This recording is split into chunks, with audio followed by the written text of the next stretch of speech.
पुत्रदा एकादशी का व्रत वर्ष में 2 बार पौष व श्रावण में आता है। पौष माह की शुक्ल पक्ष की एकादशी को पौष पुत्रदा एकादशी के नाम से एवं श्रावण माह की शुक्ल पक्ष एकादशी को श्रावण पुत्रदा एकादशी के नाम से जाना जाता है। पद्म पुराण के अनुसार सांसारिक सुखों की प्राप्ति और पुत्र इच्छुक भक्तों के लिए पुत्रदा एकादशी व्रत को फलदायक माना जाता है।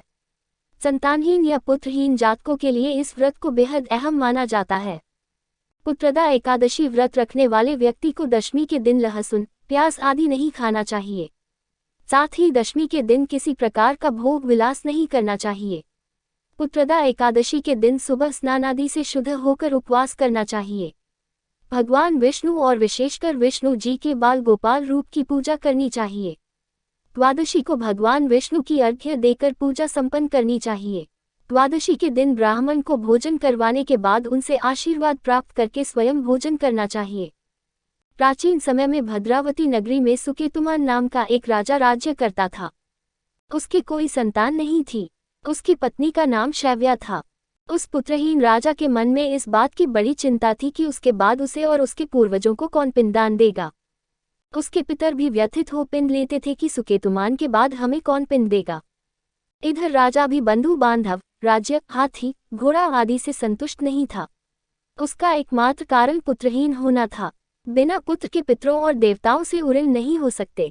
इस तरह राजा रात दिन इसी चिंता में घुला करता था।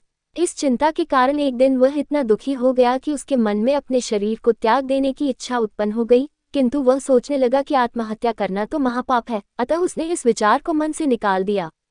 एक दिन इन्हीं विचारों में डूबा हुआ वह घोड़े पर सवार होकर वन को चल दिया। घोड़े पर सवार राजा वन, पक्षियों और वृक्षों को देखने लगा।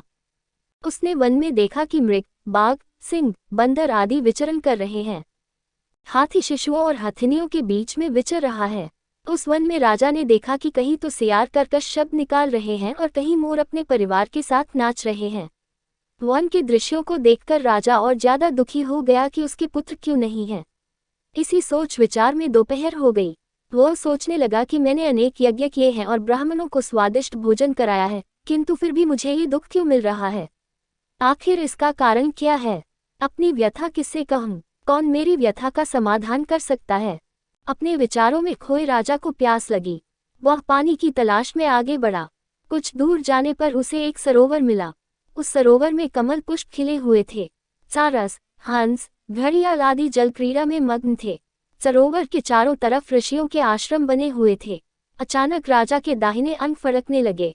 इसे शुभ शगुन समझकर राजा मन में प्रसन्न होता हुआ घोड़े से नीचे उतरा और सरोवर के किनारे बैठे हुए ऋषियों को प्रणाम करके उनके सामने बैठ गया।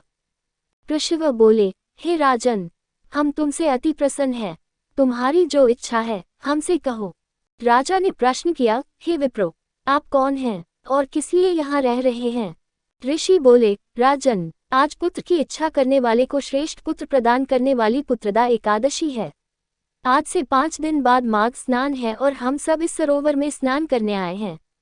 ऋषियों की बात सुन राजा ने कहा, हे मुनियों, मेरा भी कोई पुत्र नहीं है। यदि आप मुझ पर प्रसन्न हैं तो कृपा कर मुझे एक पुत्र का वरदान दीजिए।